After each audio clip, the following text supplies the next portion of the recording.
در روزداری مسواک زدن روزه را میشکند نمیشکند؟ اگر از مسواک چوبه ها شما در رمضان استفاده هم برین، روزه های شما باقی است. من برای رویپوش کردن سیر زندگیم در نزد خانواده‌ام دروغ بسیار میگویم، چون که نمیخوام آنها از سیر زندگیم با خبر شوند. من 5 وقت نماز میخوانم، شوهرم را اطاعت میکنم. ما با این فعلم تا چه اندازه پیش خدا گناهگارم. البته مقصد این عادت خوبی هست که وقتی خواهرای ما از مشکلات های زندگیشون گپ نمیزنن، زیرا که امروز در همه زندگی ما مشکلات های برادرای عزیز بگیم وجود دارد. برای همین اگر خواهری که صبر میکند، تحمل میکند و نمیخواهد که مقصد گفت این خواهر ما که از مشکلات های زندگیش پدرش و مادرش آگاهی پیدا کنن، غمدار شوند، یعنی دائم در فکر همین زندگی همین دخترک باشن، انشاءالله بهترین است. لیکن فقط دروغ نگو. هرگاه پرسیدن مقصد زندگی چخیل است، الحمدلله بگو انشاءالله خوبه. خیلی که زندگی مقصد راستش، زندگی مثال پدر مادر به مشکلات و به سختی نمیشوه که همین زندگی خودتونه مقصد پیش رو بیارین، چخیل زندگی ها از بین بدن. لیکن انشاءالله در عموم همش خوبه، همش خیره گفته با همین گویم بهتر است. دروغ نگینو. خط بگیم بعضی مشکلات هایی که در زندگی ها هست، یعنی چقدر دور بگیرین، انشاءالله همش خوب میشه گفته. با همین طرز اگر خواهر عزیز شما بیان کنین، این بهتر میشه. بابای حاجی من صاحب 3 فرزند، پسر سیوم هم گپ نمیزند، عقلش کم است. شوهرم دائم با من جنگ میکند، میگوید که تو پسرم را اینوالید کردی، تو را دوست نمیدارم، دائما طعنه میکند. هوشش دائما به زنهای کوچگی است. میگویم این سنجش خدا هست، گوش نمیکند. دلم از زندگی مانده است، چیکار کنم؟ خواهرای عزیز، همین در هر یک مشکلات های زندگی شما در حال مانده نشناخی.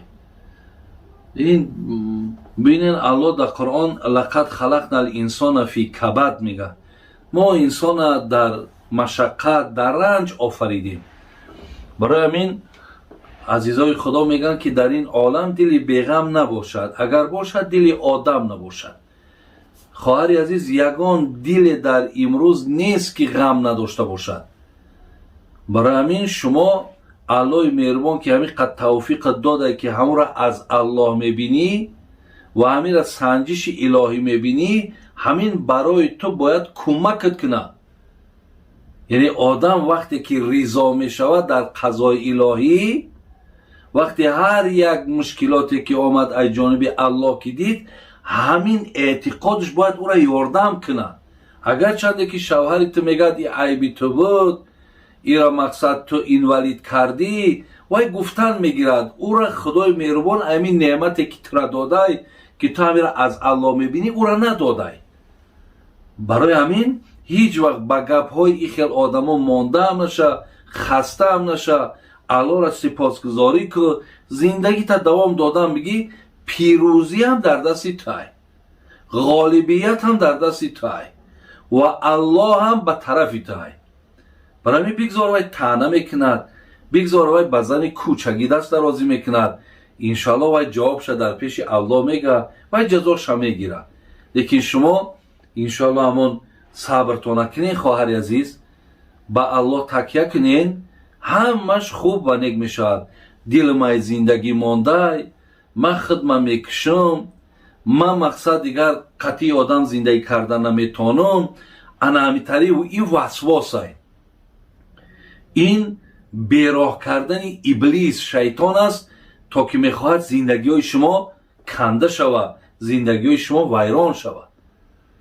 برای همین خواهر عزیز هیچ وقت نگو دل من زندگی مانده است. انشالله زندگیت خوب میشه. با همین عقیده داره زندگی که زندگیت را بسیار آسان میکنه. هر کسی که اگر با ایمان، با توفیق با بگیم اطاعت خدا با هر چی میه ای نزد الله میبینه، برای این زندگی بسیار آسانه.